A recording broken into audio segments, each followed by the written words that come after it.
রাজাকার প্রকাশ ঘটিয়েছে, তার জবাব দেওয়ার জন্য ছাত্রলীগ সহ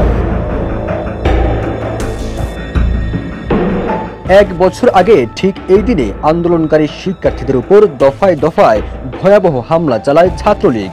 আন্দোলনকারী শিক্ষার্থী আর ছাত্রলীগের সংঘর্ষে ঢাকা বিশ্ববিদ্যালয় সহ দেশের বিভিন্ন বিশ্ববিদ্যালয় ক্যাম্পাস রণক্ষেত্রে পরিণত হয়।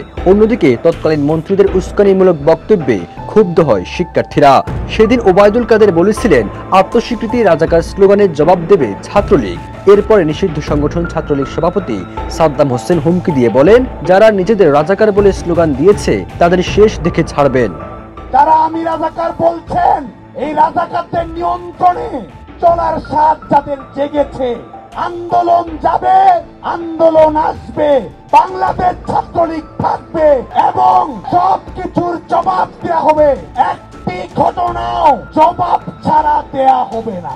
এদিন দুপুর 12টায় রাজু ভাস্কর্যের সামনে জড়ো হয়েছিল ঢাকা বিশ্ববিদ্যালয়, 7 কলেজ ও ঢাকা মেডিকেল কলেজ সহ বিভিন্ন শিক্ষা প্রতিষ্ঠানের কয়েকশো শিক্ষার্থী।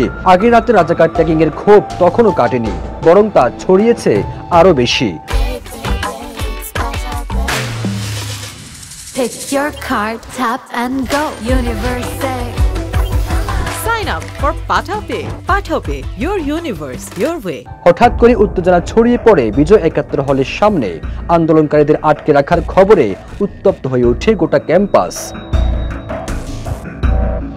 শিক্ষার্থীদের ইট পাটকেল নিক্ষেপের বিপরীতে গুলি চালায় অস্ত্রধারী ছাত্রলীগ যুবলীগ। প্রায় 40 মিনিট ধরে চলে এই সংঘর্ষ।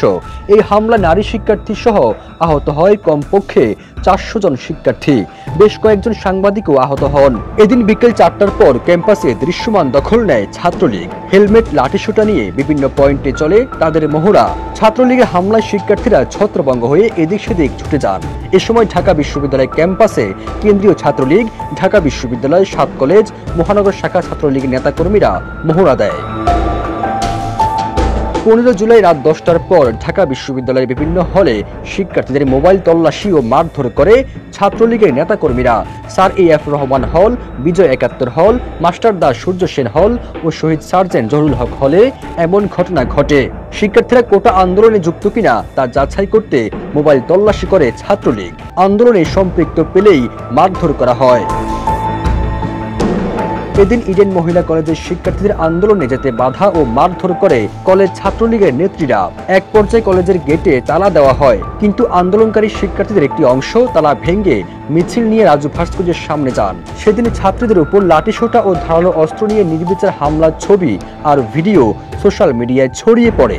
এরপরে ক্ষুব্ধ হয়ে আন্দোলনে অংশ নেয় সাধারণ মানুষ। এদিন আন্দোলনকারী শিক্ষার্থীদের উপর ছাত্রলীগের হামলা চলে দেশ জুড়ে। চট্টগ্রাম বিশ্ববিদ্যালয় সহ সংঘর্ষ হয় জাহাঙ্গীরনগর বিশ্ববিদ্যালয়েও। একই ধরনের সংঘর্ষ হয় রংপুর, খুলনা, সিলেট ও রাজশাহীতেও। সবুজ আলম, ইত্তেফাক।